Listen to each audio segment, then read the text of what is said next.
안녕하세요. 기사퍼스트 서희쌤입니다. 정보처리 기능사 실기 2023년 1회 핵심 기출풀이 강의를 시작하겠습니다. 먼저 정보처리 기능사 실기 합격률이 많이 올랐습니다. 2022년 1회 시험은 정말 낮은 합격률이었는데요. 이번 2023년 1회 시험의 합격률은 44%로 많이 올랐습니다. 이제 기출 유형이 어느 정도 정해지고 그에 따른 학습 범위도 정해졌기 때문에 합격률이 높아졌습니다. 그리고 2023년 1회 실기시험의 가답안을 기사퍼스트에서 확인하실 수 있습니다. 공단에서 시험 문제를 직접 공개하지 않아 해당 가답안은 응시하신 분들의 정보를 토대로 작성된 점 참고 부탁드립니다.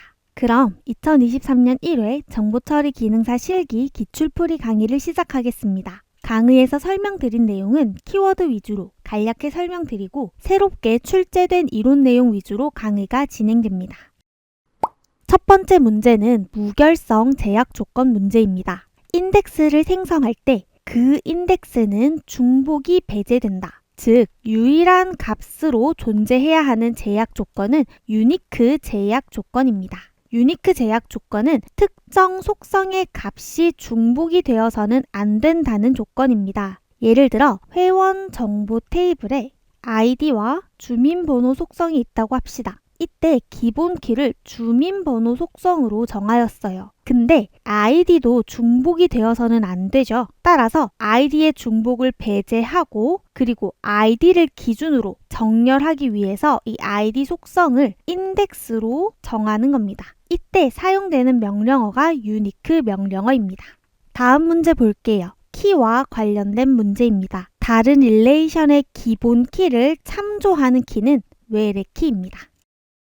다음 문제는 DDL 명령어를 보기에서 고르는 문제입니다. DDL, DML, DCL 명령어는 구분해서 꼭 암기해 주세요. 업데이트 명령어는 튜플을 갱신하는 DML 명령어고요. 셀렉트 명령어는 튜플을 검색하는 DML 명령어. 리보크는 권한을 해제하는 DCL 명령어입니다. 그리고 인설트는 튜플을 삽입하는 DML 명령어고요. 커밋은 연산을 완료하는 DCL 명령어입니다. 그럼 마지막 비읍은 크레이트, 테이블을 생성하는 DDL 명령어죠. 따라서 정답은 비읍, 크레이트입니다. 그 다음은 용어 문제입니다. 사용자가 그래픽을 통해 작업하는 환경으로 마우스를 이용해서 아이콘을 선택하는 방식은 GUI 방식입니다. 그래픽 사용자가 지문에 힌트로 있었습니다. 지금처럼 지문에서 정답을 유추할 수도 있으니 지문을 꼼꼼히 읽어주시기 바랍니다.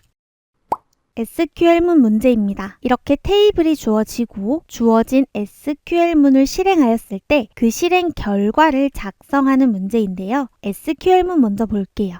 회원 테이블과 대여 테이블에서 회원 테이블의 회원 번호와 대여 테이블의 회원 번호가 같고 그리고 대여 테이블의 테이프 번호가 T3인 튜플을 구하는 것이 조건입니다. 그럼 이 두 조건을 만족하는 튜플의 성명과 전화번호를 출력해야 합니다. 그럼 조건 1을 먼저 볼게요. 먼저 회원 테이블의 회원 번호. 회원 테이블의 회원 번호는 S1, S2, S3, S4, S5까지 있고요. 그 번호가 대여 테이블의 회원 번호가 같은 튜플을 고릅니다. 대여 테이블의 회원 번호 S1, S2, S3, S3, S4까지 있습니다. 그럼 S5는 해당되지 않죠. 따라서 이 튜플을 삭제하겠습니다. 그럼 다음 조건, 두 번째 조건은요. 대여 테이블에서 테이프 번호가 T3인 튜플을 고르면 이렇게 3개 튜플이 있죠. 이것에 해당하는 회원 번호는 S1과 S3, S4입니다.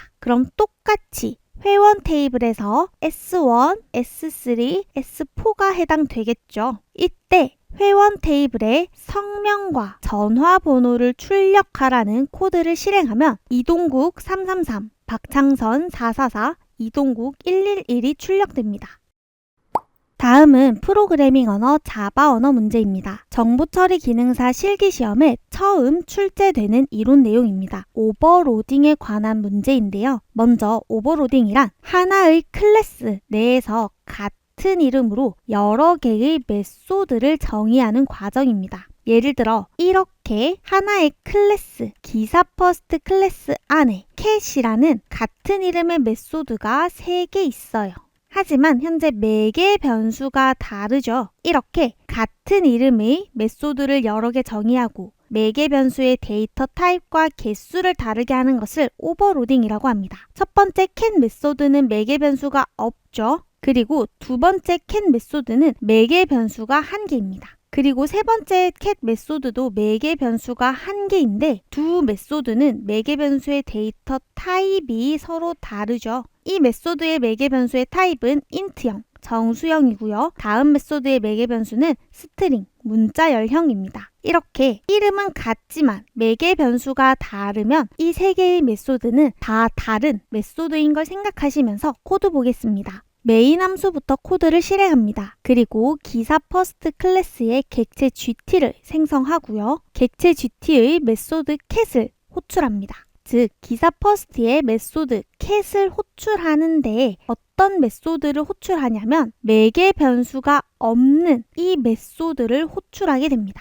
전달할 때 전달하는 값이 없죠. 따라서 매개 변수가 없는 메소드 cat을 호출하면 그 메소드를 실행하면 먼저 1, 2, 3, 4가 출력됩니다. 함수를 모두 실행하였으니 함수를 호출한 곳으로 돌아가서 다음 문장을 실행하면 객체 GT의 메소드 cat을 호출하는데 이번에는 전달인자가 문자열 4입니다. 그럼 매개 변수가 문자열인 메소드 cat을 호출한다는 거고요. 따라서 이 메소드가 실행되면 문자를 이어서 출력하는 거죠. 메소드를 모두 실행하였으니 호출한 곳으로 돌아가면 더 이상 메인 함수에서 실행할 문장이 없죠. 따라서 이렇게 코드는 종료되고 1, 2, 3, 4 문자가 출력됩니다. 오버로딩을 다시 한번 정리하면요. 하나의 클래스 내에 같은 이름의 메소드가 여러 개 정의되어 있는데 매개 변수를 다 다르게 정의합니다. 이때 매개 변수는 데이터 타입이 다를 수도 있고 개수도 다를 수 있어요.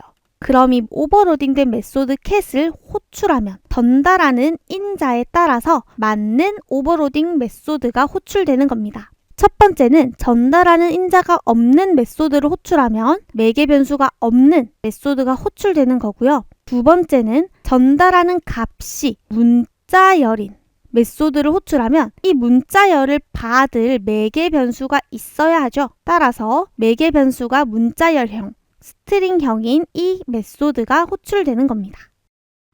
다음은 데이터베이스 스키마 종류에 관한 문제입니다. 키워드는 물리적 저장 장치의 입장에서 본 데이터베이스의 구조로 내부 레코드의 물리적 순서를 나타내고요. 프로그래머나 시스템 설계자, DBA가 보는 관점은 내부 스키마입니다. 지문에 내부 레코드라는 힌트도 있었고 힌트가 없더라도 물리적인 구조를 나타내는 스키마는 내부 스키마입니다.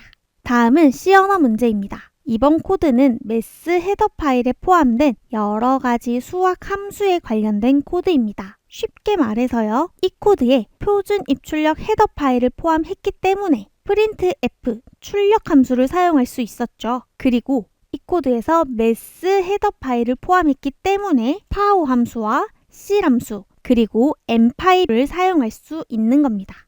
그럼 메인 함수를 시작하겠습니다. 변수 a를 선언하고 값을 저장하는 코드입니다. 먼저 파워 함수입니다. 파워 함수는 첫 번째 인자에는 값을, 두 번째 인자에는 제곱값을 작성하는 형식입니다. 값의 거듭 제곱을 계산하는 함수인데요. 예를 들어 파우 2,4를 작성하면 이는 2의 4제곱을 의미하는 코드입니다. 2의 4제곱은 16이죠. 따라서 이 함수의 실행 결과가 16이 됩니다. 그럼 다시 코드를 볼게요. 파우 2, 실 엠파이 코드입니다. 그럼 이 실 함수의 결과값이 제곱값이 되는 거죠. 따라서 이 실 함수를 계산하면 실 함수는 소수점 올림 함수입니다. 소수점을 무조건 올림하는 거죠. 현재 올림하는 값은 m파이, 원주율 상수값이죠. 원주율은 원의 지름에 대한 원둘레의 비율로 잘 알려진 3.14159.입니다. 1을 소수점을 무조건 올림하면 그럼 소수점 첫째 자리 1을 무조건 올림하게 되어서 3에서 4가 되는 거죠. 결국 이 실 함수의 결과값이 4인 거예요. 그럼 이제 파우 함수를 계산할 수 있죠. 파우 2,4를 계산하는 겁니다. 그럼 2의 4승을 의미하고 16이죠. 따라서 A에는 16이 저장되고요. 그 다음 코드 A 값을 10진수 정수로 출력하라는 코드를 실행하면 16이 출력되는 코드였습니다. 그리고 소수점 관련 함수를 좀 더 볼게요. 실 함수는 무조건 올림 함수였죠. 따라서 0.2를 올림하면 소수점 첫 번째 자리가 올림되어서 1이 됩니다. 그럼 소수점을 무조건 내림하는 함수는 플로어 함수입니다. 플로어 0.7을 계산하면 소수점 첫 번째 자리 0.7을 무조건 내림하게 되어서 0입니다. 이 두 함수를 기억하는 방법은 실은 0단위로 천장이고요. 플로어는 바닥입니다. 따라서 실 0.2를 양수 쪽으로 플러스 쪽으로 가장 가까운 정수를 반환하게 되고요. 그럼 0.2에서 플러스 쪽으로 가장 가까운 수 1이죠. 플로어는 0.7에서 마이너스 쪽으로 음수 쪽으로 가장 가까운 정수 0을 반환하는 겁니다. 따라서 플로어 0.7의 결과값은 0인 거죠. 그럼 소수점을 반올림하는 함수는 라운드 함수입니다. 반올림은 0에서 4까지는 내림, 5에서 9까지는 올림하는 연산입니다. 0.2는 소수점 첫째 자리가 2죠. 따라서 내림하여 0이 되고요. 0.7은 소수점 첫째 자리가 7이죠. 따라서 올림하여 1이 됩니다. 이번 시험에 처음으로 파워 함수와 실 함수가 출제되었습니다. 이렇게 수학 관련 함수는 계속해서 출제될 가능성이 있으므로 관련 함수도 함께 학습해 주시기 바랍니다. 다음 C 언어 문제 보겠습니다. 먼저 샵 define n은 100입니다. 상수를 먼저 정의하는 코드죠. 즉 앞으로에서 n이 나오면 100이다와 같은 의미를 가지는 코드입니다. 그럼 메인 함수를 실행할게요. 변수 i에 1을 저장하였고요. 그리고 변수 cnt에 0을 저장하였습니다. 그리고 다음 코드는 while문, 반복문이고요. 조건은 i가 n보다 작거나 같은가요죠. 여기서 n은 앞서 정의한 100이죠. 따라서 조건은 i는 100보다 작거나 같은가요가 됩니다. 그럼 디버깅표와 함께 볼게요. i는 1부터 시작합니다. while문의 조건이 i는 100보다 작거나 같나요에 만족하죠. 그럼 if문을 실행합니다. if문의 조건을 보면 첫 번째 if문의 조건은 i를 3으로 나눈 나머지 값이 0인가요? 고요. 두 번째 if문의 조건은 i를 7로 나눈 나머지 값이 0인가요? 입니다. 이 두 조건이 AND로 묶여져 있어요. AND는 두 조건식의 결과가 참인 경우에만 참을 반환하는 연산입니다. 따라서 이 1번 조건식도 만족해야 하고 2번 조건식도 만족해야 합니다. 이 조건식의 의미는 i를 3으로 나누었을 때 나머지가 0이 되려면 i가 3의 배수여야 하고요. 두 번째 조건, i가 7로 나누었을 때 나머지가 0이려면 똑같이 i는 7의 배수여야 합니다. 결국 i는 3의 배수이면서 7의 배수인 3과 7의 공배수가 되어야 하죠. 공배수는 공통된 배수를 의미합니다. 그럼 첫 번째 조건에 만족하는 i가 3일 때를 보면 i는 3의 배수이지만 7의 배수는 아니에요. 따라서 if문의 AND 연산자가 거짓이 되고요. 그럼 i가 처음으로 공배수가 될 때는 21일 때입니다. i가 21일 때는 3의 배수이기도 하고 7의 배수이기도 해요. 따라서 AND 연산이 참이 되면서 실행하는 문장은 CNT 값을 1 증가하는 문장입니다. 그럼 CNT 값이 0에서 1 증가해서 1이 되고요. 그 다음 코드는 출력 함수죠. 이 다운표에 있는 문장을 보면 퍼디 먼저 CNT 값을 출력하면 1이 출력되겠죠. 그 다음 문자는 그대로 출력합니다. 그 다음 서식 문자열 퍼디는 i 값이죠. 현재 i는 21입니다. 그럼 21을 출력하고 문자를 그대로 출력하면 결국 1별 21별을 출력하는 거죠. 그럼 if문을 모두 실행하였고 남은 문장은 i를 1 증가하는 문장입니다. 따라서 i는 22가 되죠. i가 22는 3의 배수가 아니니 거짓이고요. 이렇게 또 3과 7의 공배수를 찾으면 42가 나와요. 42는 3의 배수이고 7의 배수인 거죠. 그럼 CNT 값을 1 증가하게 되고 출력 함수를 실행하면 2별 42별이 출력되고요. 그 다음 공배수는 63, 3별 63별이 출력되고 그 다음 공배수는 84, 4별 84별이 출력되고 그 다음 공배수는 105인데요. i가 105일 때는 이미 while문의 조건식의 범위를 넘어선 거죠. i가 101일 때 while문의 조건이 만족하지 않으면서 while문이 종료된 겁니다. 따라서 출력 결과는 이까지인 거죠. 1별 21별, 2별 42별, 3별 63별, 4별 84별입니다.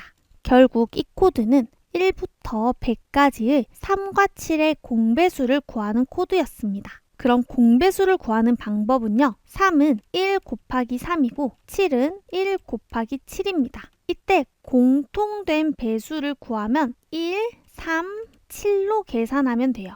즉 가장 작은 공배수가 21인 겁니다. 그리고 다음 공배수는 21에서 2를 곱한 값 42가 되고요. 그 다음 공배수는 21에서 3을 곱한 값 63. 그 다음 공배수는 21에서 4를 곱한 값 84가 3과 7의 공배수가 되는 겁니다.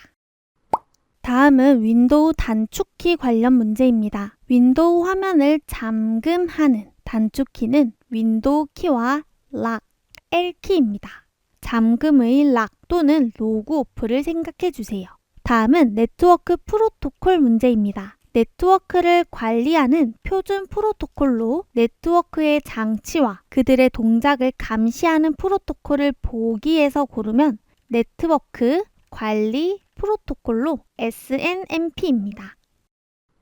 다음 문제는 조건 연산자와 증감 연산자 문제입니다. 코드 볼게요. 변수 n에 1을 저장했고 변수 a를 선언했습니다. 그리고 변수 a에 이 값을 저장하죠. 저장하는 값은 조건 연산자의 결과값인데요. 그럼 조건 연산자를 자세히 보면 첫 번째 조건은 n 풀풀이 1보다 큰가요? 입니다. 이 조건이 참일 때 실행하는 문장은 n 플러스 2고요. 거짓일 때 실행하는 문장은 n 플러스 3입니다. 그럼 조건을 보면 n 플러스 플러스입니다. 플러스 플러스는 선 사용하고 후 증가하는 연산이죠. 따라서 현재 n값 1을 먼저 사용해라가 됩니다. 그럼 이 1로 조건을 계산하면 1이 1보다 큰가요는 거짓이죠. 그럼 일단 조건이 거짓이 되고요. 그 다음 남은 문장인 플러스 플러스를 실행하면 n값을 1 증가하는 연산을 실행하는 거죠. 따라서 n은 2가 됩니다. 그럼 조건 연산자가 거짓이므로 실행하는 문장은 거짓 문장 n 플러스 3입니다. 현재 n값은 증감 연산에 의해 2죠. 따라서 2 더하기 3을 하면 5가 됩니다. 결국 이 조건 연산식의 결과값이 5인 거고요. 이 5를 A에 대입하면 A는 5가 되는 거죠. 그 다음 A 값을 출력하라는 코드를 실행하면 5가 출력되는 코드였습니다.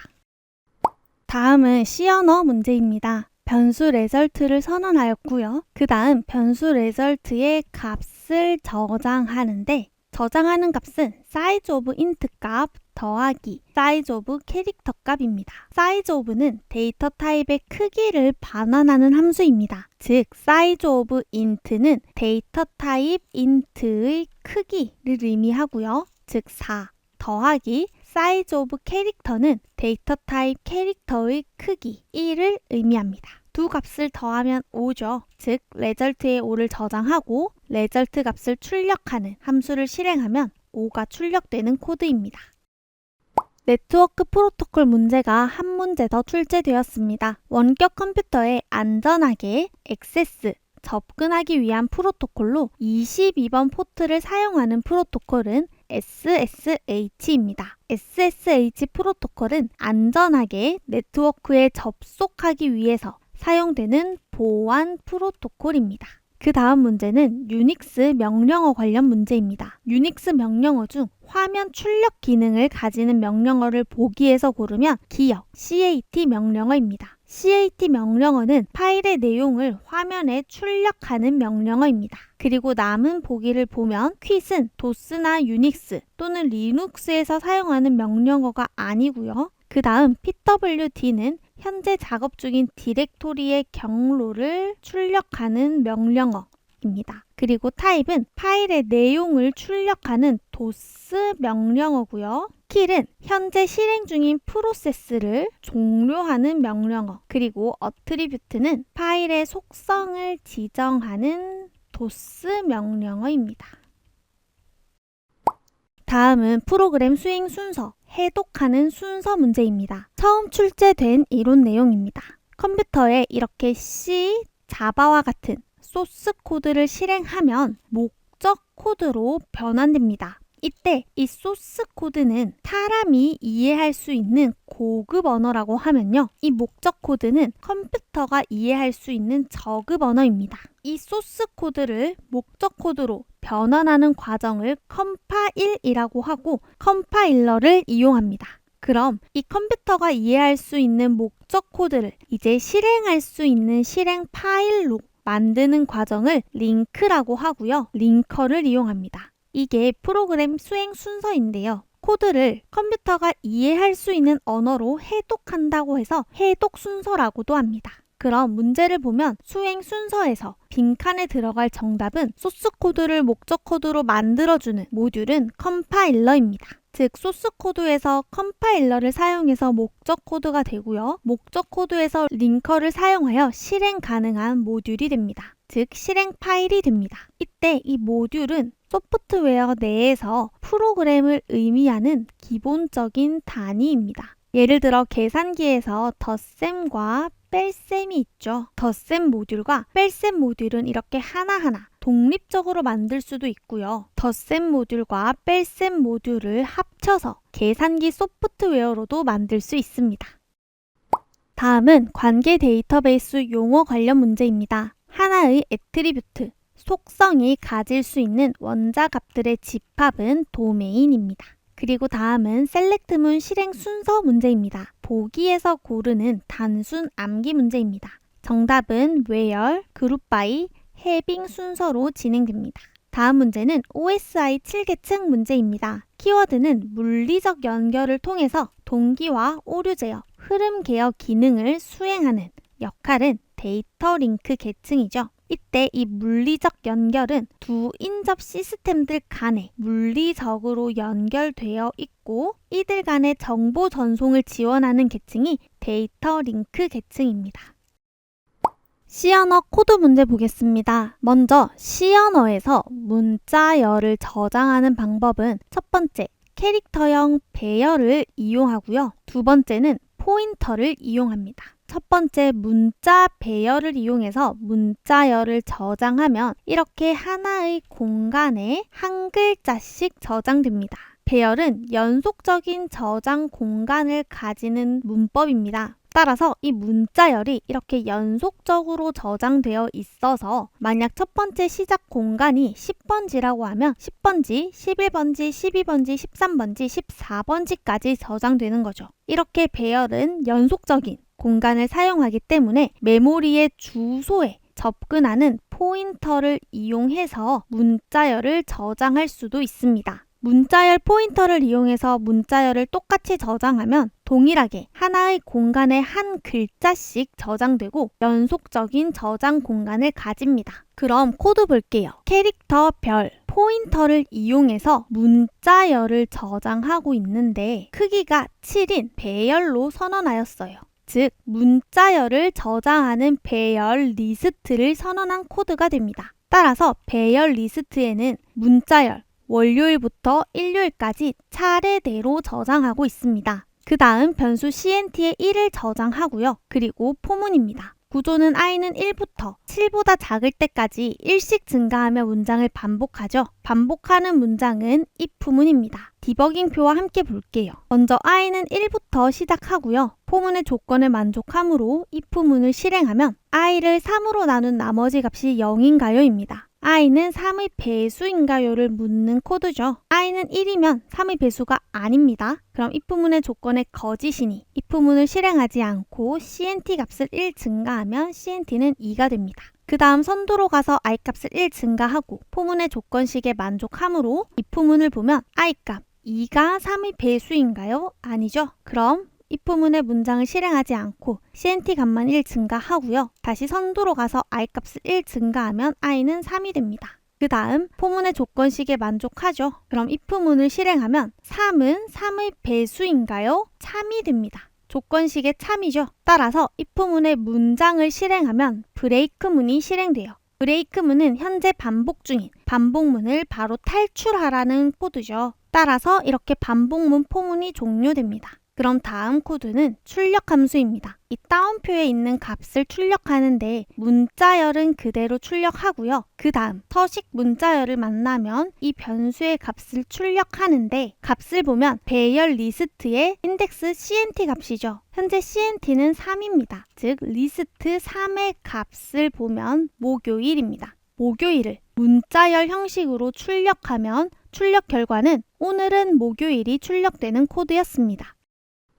이번 정보처리 기능사 실기시험은 대부분 강의에서 출제된 이론 내용입니다. 프로그래밍 코드는 6문제가 출제되었고요. C 언어와 자바 언어의 기본 문법, 데이터 타입의 크기, 포문, while문 등 기본 문법을 학습해 주세요. 그리고 이번 시험에 출제된 이론 내용은 한 번 더 학습해 주시기 바랍니다. 그 다음은 용어 문제가 출제되었습니다. 만약 기억이 나지 않는 용어라면 지문에서 답을 최대한 유추하여 작성하실 수도 있고요. 이 용어를 암기하실 때는 키워드 중심으로 암기하시면 됩니다. 그리고 수강학습 자료실에 용어집을 제공하고 있으므로 이 용어집을 활용해 주세요. 그 다음 SQL 문제는 직접 작성하시면서 연습해 주세요. 빈칸 채우기 또는 전체 작성 또는 출력 결과의 형식으로 출제되고 있으므로 이 모든 유형을 학습해 주시기 바랍니다. 그리고 실전 모의고사 또는 문제 모음 자료를 참고하셔서 다양한 문제를 풀어주시기 바랍니다. 지금까지 2023년 1회 정보처리 기능사 실기 기출풀이 강의를 시청해 주셔서 감사합니다.